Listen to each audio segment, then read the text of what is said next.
أعوذ بالله من الشيطان الرجيم. بسم الله الرحمن الرحيم. قال يا موسى إني اصطفيتك على الناس برسالاتي وبكلامي فخذ ما آتيتك وكن من الشاكرين. وكتبنا له في الألواح من كل شيء موعظة وتفصيلا لكل شيء فخذها بقوة وأمر قومك يأخذوا بأحسنها سأريكم دار الفاسقين.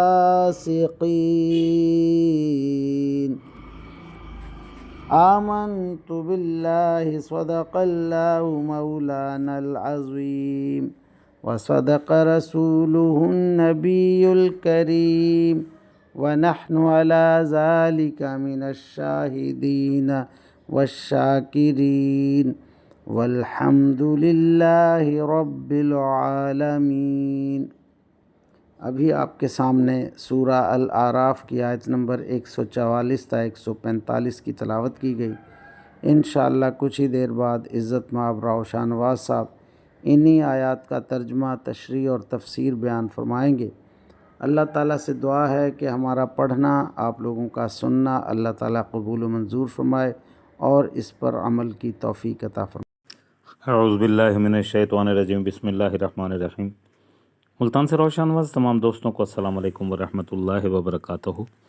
دوستان گرامی، آپ کے سامنے سورہ اعراف کی آیت نمبر 144 اور 45 کی تلاوت کی گئی۔ اب انہی آیات کریمہ کی آسان تشریح ترجمہ مفتی تقی عثمانی کا لکھا ہوا اور تفسیر ابن کثیر سے حاضر خدمت ہے۔ اللہ تعالیٰ قرآن پاک میں ارشاد فرما رہا ہے، حضرت موسیٰ علیہ السلام کا تذکرہ چل رہا ہے۔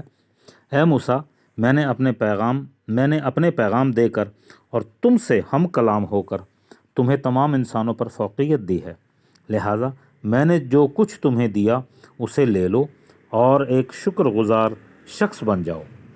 اور ہم نے ان کے لیے تختیوں پر ہر قسم کی نصیحت اور ہر چیز کی تفصیل لکھ دی ہے، اور یہ حکم دیا ہے کہ اب اس کو مضبوطی سے تھام لو اور اپنی قوم کو حکم دو کہ اس کے بہترین احکام پر عمل کریں۔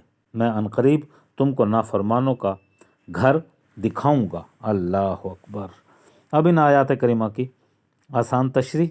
اللہ تعالیٰ کا دیدار اس دنیا میں تو ممکن نہیں تھا، لیکن اللہ تعالیٰ نے اس بات کا مظاہرہ حضرت موسیٰ علیہ السلام کو کرا دیا کہ دنیا میں انسانوں کو تو کجا پہاڑوں کو بھی یہ طاقت نہیں کہ وہ اللہ تعالیٰ کی تجلی کو برداشت کر سکیں۔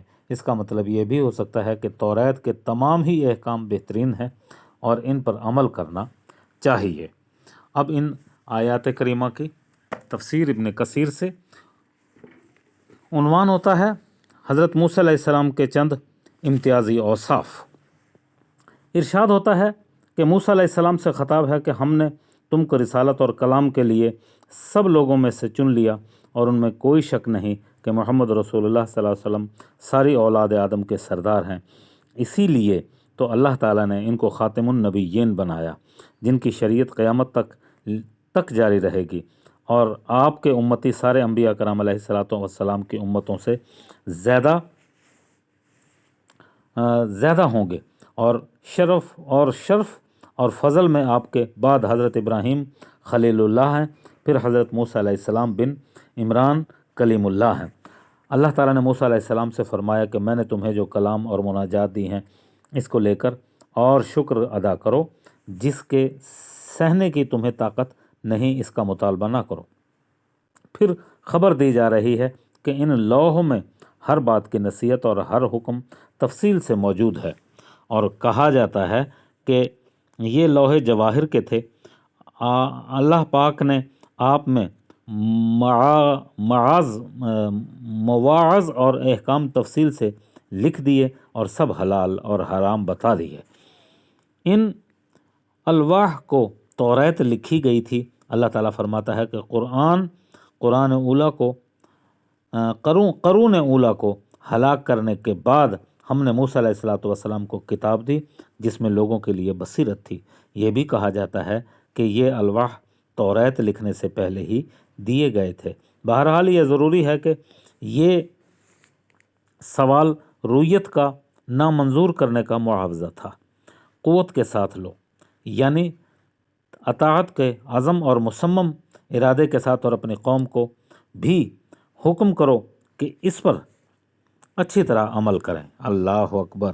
موسیٰ علیہ السلام کے حکم کے ساتھ قوت کا لفظ اور قوم موسیٰ کے ساتھ حسن کا لفظ، یعنی موسیٰ علیہ السلام کو تاکید ہے کہ سب سے پہلے تم اس پر سختی سے عمل کرو اور تمہاری قوم بھی احسن طریقے سے عمل کرے، یعنی قریب میں تم میری حفاظت کرنے والے اور میری اطاعت سے سرتابی کرنے والے کا انجام دیکھ لو گے اور کس طرح ہلاک اور برباد ہو جائے گا۔